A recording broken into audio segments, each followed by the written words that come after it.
Hello friends, Sarika Prasad life and mind സെറ്റിലേക്ക് ഒരിക്കൽ കൂടി സ്വാഗതം. ഇന്ന് നമ്മൾ ഡിസ്കസ് ചെയ്യാൻ പോകുന്നത് മാനിഫെസ്റ്റേഷൻ എന്താണെന്നാണ്. കഴിഞ്ഞ ലോ ഓഫ് അട്രാക്ഷൻ്റെ വീഡിയോയിൽ നമ്മൾ ഈ മാനിഫെസ്റ്റേഷൻ എന്നൊരു വാക്ക് നമ്മൾ ഉപയോഗിച്ചിട്ടുണ്ടായിരുന്നു. അപ്പോൾ എന്താണ് മാനിഫെസ്റ്റേഷൻ എന്ന് സിമ്പിളായി നോക്കാം. നമ്മളിപ്പോൾ ജീവിക്കുന്ന ഒരു റിയാലിറ്റി ഉണ്ട്. അതുപോലെ നമ്മൾ ജീവിക്കാൻ ആഗ്രഹിക്കുന്ന ഒരു ലൈഫ് അല്ലെങ്കിൽ ഒരു റിയാലിറ്റി ഉണ്ട്. നിങ്ങളുടെ ഓരോ ചിന്തയും, നിങ്ങൾ ഫീൽ ചെയ്യുന്ന കാര്യങ്ങളും, അതുപോലെ നിങ്ങളുടെ ആക്ഷൻസും ഉപയോഗിച്ചുകൊണ്ട് ആ റിയാലിറ്റി, അതായത് നമ്മൾ ജീവിക്കാൻ ആഗ്രഹിക്കുന്ന റിയാലിറ്റി നേടിയെടുക്കാനായി സാധിക്കും. സിമ്പിളായി പറയുവാണെങ്കിൽ ഇതാണ് മാനിഫെസ്റ്റേഷൻ. ഈ മാനിഫെസ്റ്റേഷനെ പറ്റിയും ലോ ഓഫ് അട്രാക്ഷനെ പറ്റിയും ഒക്കെ പ്രതിപാദിക്കുന്ന ഒരു ബുക്കുണ്ട്, റോണ്ട ബേണിൻ്റെ ദ സീക്രട്ട് എന്ന ബുക്ക്. അതിൽ ഈ മാനിഫെസ്റ്റേഷനെ പറ്റിയും ലോ ഓഫ് അട്രാക്ഷനെ പറ്റിയുമൊക്കെ വ്യക്തമായി പറയുന്നുണ്ട്. ഈ സീക്രട്ടിൽ പറയുന്നത് എന്താണെന്ന് വെച്ചാൽ, നമ്മുടെ ഓരോ ചിന്തയ്ക്കും ഓരോ ഫ്രീക്വൻസി ഉണ്ട്. അതുപോലെ തന്നെ യൂണിവേഴ്സിനും ഒരു ഫ്രീക്വൻസി ഉണ്ട്. കാരണം യൂണിവേഴ്സ് നിർമ്മിച്ചിരിക്കുന്നത് ഒരു എനർജി കൊണ്ടാണ്. എനർജിയുള്ള എന്തൊരു വസ്തുവിനും ഫ്രീക്വൻസി എമിറ്റ് ചെയ്യാനുള്ള ഒരു കഴിവുണ്ട്. അപ്പോൾ യൂണിവേഴ്സും ഒരു ഫ്രീക്വൻസി എമിറ്റ് ചെയ്യുന്നുണ്ട്.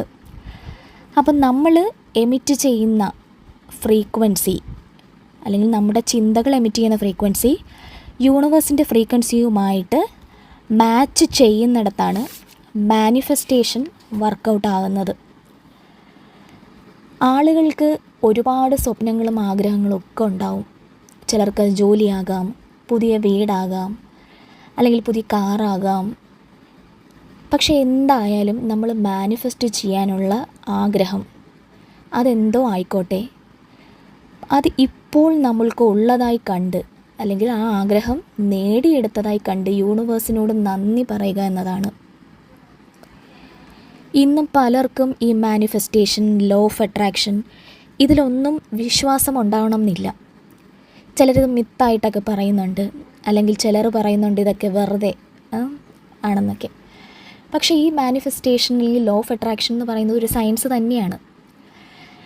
നമ്മൾ ഒരിക്കൽ ആഗ്രഹിച്ച കാര്യങ്ങൾ ഈ മാനിഫെസ്റ്റേഷൻ ടെക്നിക്സിലൂടെയോ അല്ലെങ്കിൽ ലോ ഓഫ് അട്രാക്ഷനിലൂടെയോ നമ്മൾ നേടിയെടുത്ത് കഴിഞ്ഞാൽ നമ്മൾ ഈ മാനിഫെസ്റ്റേഷൻ എന്ന് പറയുന്ന ടെക്നിക്കിനെ 100% വിശ്വസിക്കാനായിട്ട് തുടങ്ങും. ഈ ദി ആൽക്കിമിസ്റ്റ് എന്നൊരു ബുക്കുണ്ട്. ആ ബുക്കിൽ പൗലോ കൊയ്ലോ ഒരു കാര്യം പറയുന്നുണ്ട്. If you really want something, the entire universe conspiring and helping you to achieve it. അതായത് നിങ്ങൾ തീവ്രമായി എന്തെങ്കിലും ആഗ്രഹിക്കുന്നുണ്ടെങ്കിൽ ഈ പ്രപഞ്ചം നിങ്ങളിലേക്ക് അതിനെ എത്തിക്കും എന്നുള്ളത്. ഇപ്പം നമുക്കൊരു കാര്യം വേണം, നമ്മളതിനെ തീവ്രമായി ആഗ്രഹിക്കുകയാണ്. പക്ഷേ അതിന് ആ ആഗ്രഹം മാത്രം പോരാ, ആക്ഷനും എടുക്കണം. ആക്ഷൻ എടുക്കാതെ നമ്മളൊരാഗ്രഹം മാത്രം ആഗ്രഹിച്ചുകൊണ്ട് നമുക്ക് നടക്കണം എന്ന് പറഞ്ഞു കഴിഞ്ഞാൽ അത് നടക്കില്ല. അതിനൊരു ഉദാഹരണം പറയുവാണെങ്കിൽ, ഇപ്പോൾ നമുക്കൊരു ജോലി വേണം എന്ന് തീവ്രമായിട്ട് ആഗ്രഹമുണ്ട്. പക്ഷെ നിങ്ങളുടെ മനസ്സിൽ എപ്പോഴും സംശയങ്ങൾ മാത്രമാണ്. എനിക്ക് ആ ജോലി ഇല്ല, അല്ലെങ്കിൽ എനിക്ക് ആ ജോലി കിട്ടുമോ എന്ന നെഗറ്റീവ് തോട്ട്സ് മാത്രമാണ് നിങ്ങളുടെ ഉള്ളിലുള്ളതെങ്കിൽ അതൊരിക്കലും കിട്ടാൻ പോകുന്നില്ല. കാരണം കഴിഞ്ഞ ദിവസം ഞാൻ പറഞ്ഞിരുന്നു, ലോ ഓഫ് അട്രാക്ഷനിൽ പറഞ്ഞിട്ടുണ്ടായിരുന്നു, നമ്മൾ നെഗറ്റീവ് ആയിക്കോട്ടെ പോസിറ്റീവ് ആയിക്കോട്ടെ, നമ്മൾ എന്താണോ കൂടുതലും ഇങ്ങനെ ചിന്തിച്ചുകൊണ്ടിരിക്കുന്നത് അത് റിയാലിറ്റിയിലോട്ടാവും. അപ്പം നെഗറ്റീവാണ് നിങ്ങൾ ചിന്തിക്കുന്നതെങ്കിൽ ആ നെഗറ്റീവ് കാര്യങ്ങൾ മാത്രമേ സംഭവിക്കൂ. തിരിച്ച് നിങ്ങളിപ്പം ജോലി ലഭിച്ചതായിട്ട് വിഷ്വലൈസ് ചെയ്യുവാണ്. എനിക്ക് ആ ജോലി ലഭിച്ചു, അല്ലെങ്കിൽ ഒരു ഇൻ്റർവ്യൂവിന് പോകുന്നു, ആ ഇൻ്റർവ്യൂ പാസ്സായി, അവിടെ നിന്ന് കോൾ വരുന്നു, അല്ലെങ്കിൽ ഇൻ്റർവ്യൂ പാസ്സായതിനു ശേഷം നിങ്ങൾ ആ ജോബിന് എനിക്ക് ആദ്യമായിട്ട് ആ ജോലി സ്ഥലത്തേക്ക് പോകുന്നു. അവിടുത്തെ കൊളീഗ്സുമായി വളരെ നല്ല രീതിയിൽ ഇടപഴകുന്നു, നിങ്ങൾക്ക് മാസം തോറും സാലറി ക്രെഡിറ്റ് ആകുന്നു, ബോസിൽ നിന്ന് നല്ല നല്ല ഫീഡ്ബാക്ക്സ് കിട്ടുന്നു. ഇങ്ങനെയുള്ള കാര്യങ്ങൾ നിങ്ങൾ നിരന്തരമായിട്ട് ചിന്തിച്ചുകൊണ്ടിരിക്കുകയാണെങ്കിൽ ഒരിക്കൽ ഈ കാര്യങ്ങൾ സബ് കോൺഷ്യസ് മൈൻഡിൽ പതിഞ്ഞു കഴിഞ്ഞാൽ അത് നിങ്ങളിലേക്ക് തന്നെ വന്നു ചേരും. ഇതുപോലെ തന്നെ നേടാൻ ആഗ്രഹിക്കുന്ന എന്തും, അതൊരു വീടാകാം, കാറാകാം, ഇഷ്ടമുള്ള ഇപ്പോൾ ആളെ വിവാഹം കഴിക്കുന്നതാകാം, എന്തും. ഇപ്പം ജോലി തന്നെ ആയിരിക്കണം എന്നില്ല, നിങ്ങൾക്ക് എന്താണോ വേണ്ടത് അത്. അതിന് ഓൾറെഡി ഉള്ളതായി കഴിഞ്ഞ് ചിന്തിച്ചാൽ, അങ്ങനെ ചിന്തിക്കുന്നിടത്താണ് അത് റിയാലിറ്റിയിലോട്ട് വരാനായിട്ട് സാധിക്കുന്നത്. ഇതുപോലെ നമ്മുടെ സബ് കോൺഷ്യസ് മൈൻഡിൽ ആവർത്തിച്ച് എന്ത് ചിന്തയാണോ നമ്മൾ കൊടുക്കുന്നത് അത് മാനിഫെസ്റ്റ് ആകാൻ തുടങ്ങും. അതിനു വേണ്ടിയിട്ട് നമുക്ക് കുറേ അഫർമേഷൻസ് യൂസ് ചെയ്യാം. അഫർമേഷൻസ് എന്ന് പറയുന്നത് റിട്ടൺ വേർഡ്സ് അല്ലെങ്കിൽ റിട്ടൺ സെൻറ്റൻസസ് ആണ്.